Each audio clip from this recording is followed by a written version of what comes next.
Hello guys! Good afternoon! It's December 29 of 2016 na amin diri karon sa Caltex. As you can see, Caltex diri sa Davao. Nagpapakuha siya bag. Bag. We are on our way to General Santos City. So we are going to visit Jensan and probably stay there for at least 2 days. Diba, Tot? YouTube! Okay, gichapa ko nito!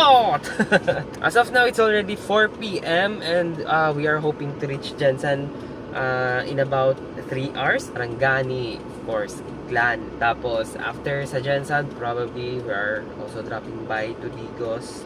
Wanted to visit Kapatagan, tapos DAPS, Digos Adventure Park, which is a new attraction dito sa Digos. And then, on the way, probably if we could pwede mo mag-drop by in some places like with what we did sa Hasaan, the Green Waters, which they have a very good food, especially yung sinigang na liempo or baboy. Anyway, we are going to share it to you guys. So, yun nga, sit back and enjoy the ride. And we are on our way to Jensan.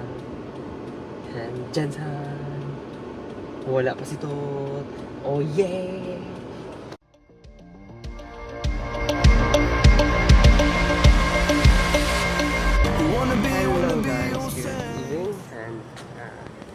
Finally, we arrived here sa Digos.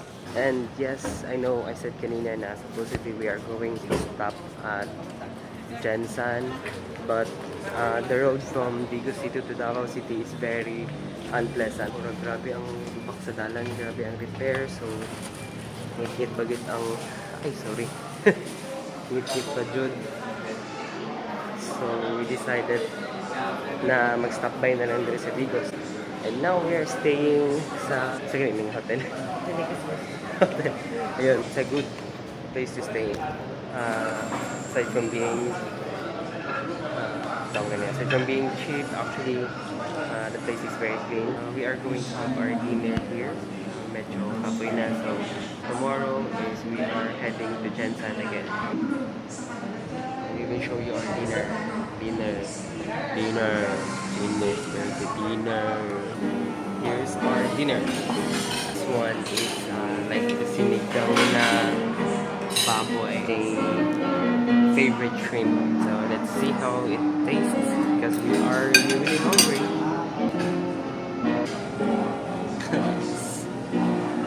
Third floor. We are now headed into our room and currently nata sa this elevator. We just finished our dinner and so far one of the best dinner, especially in sinigang. The shrimp was so-so okay lang. And then now here it is. It's like a small Go hotel. Lingaw. Look at that.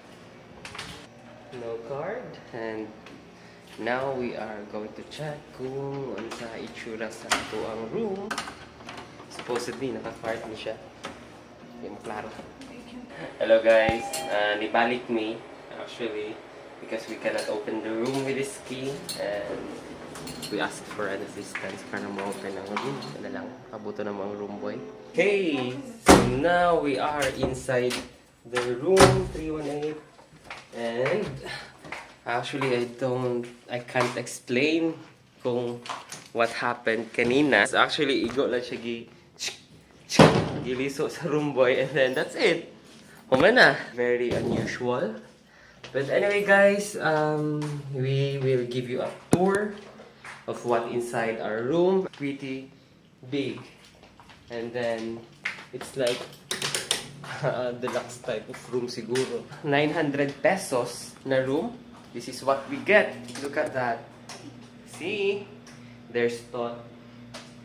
And of course, let's check out our shower. It's daghana pa na rin shower. So, pwede ko dire. And it's, I don't know if it's hot and cold, but it's probably hot and cold. The bathroom is actually, the room is actually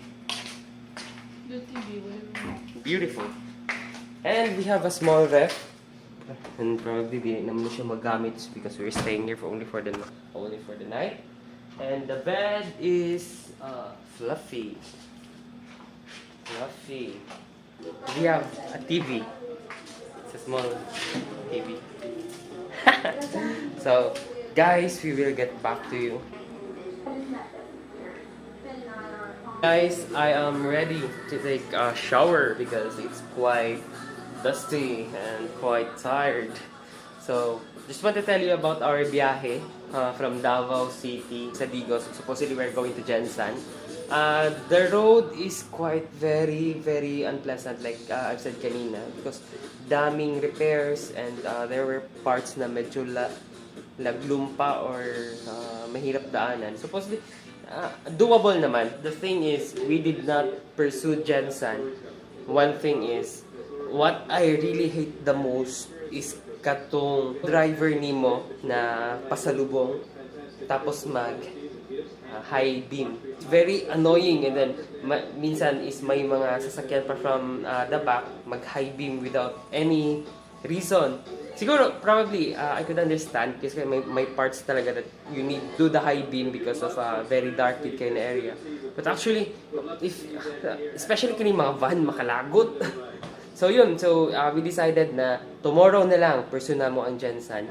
And tonight, we're going to take a rest because it's very hard, especially iwas disgrasya na lang. That's the best thing. So tomorrow, I am sure we are going to Jensan as early as probably 6 or 5 a.m. We are going to take a rest, long rest, or short rest. So, that's all. Guys, I hope you would subscribe, like us on Facebook, subscribe on our YouTube channel. Yun yung pinaka-important. And then, subscribe or follow us on Twitter and Instagram. Totz is the one who is managing our Instagram accounts, which we already have 500 followers.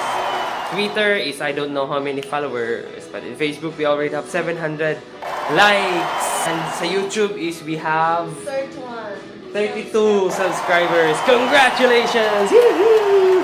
Guys, thank you so much. Please subscribe on our channel sa YouTube. Thank you. Na ako dire magbike ko. So walay shower ang amuang room. We are waiting for the room boy for the assistance, and while waiting bike ko sa ako. Hello guys. Okay, actually it's unusual for us na maghiwalay ang bed, but this can work. Actually, this could work. So, what I'm just trying to explain is, actually for 900 pesos, they said the room is supposedly 1,800, and as of now, naka-promo ang ilang mga new rooms to 50%. So, we got this room for only 900 pesos, which is actually very advantage to us. Especially, we are still headed pa sa Jensan tomorrow, and probably we're going to look for our room to stay there. So, at least nakatipid me. So, 900 pesos is actually not bad for this kind of big room. And comfortable, of course. So, with regards tomorrow, we are going to wake up early. Hopefully, na maka-wake up me early nito.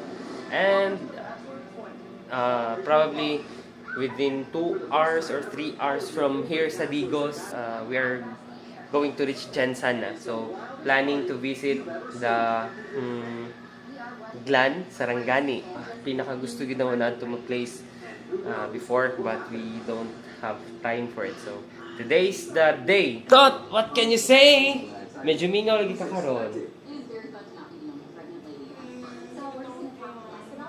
Tiyan. Actually, she approached me earlier. She said, wala ba daw ko'y na-feel lain? Mo ko na-feel lain. She's just scared because the room is new. The building is new. Signal lagi tayo mumu. Don't worry, the only mumu you can see here is me. Look at my muscle. The muscle of that mumu is here. So guys, see you tomorrow. And we are going to give you one of the best vlog. And that's all. So, good night.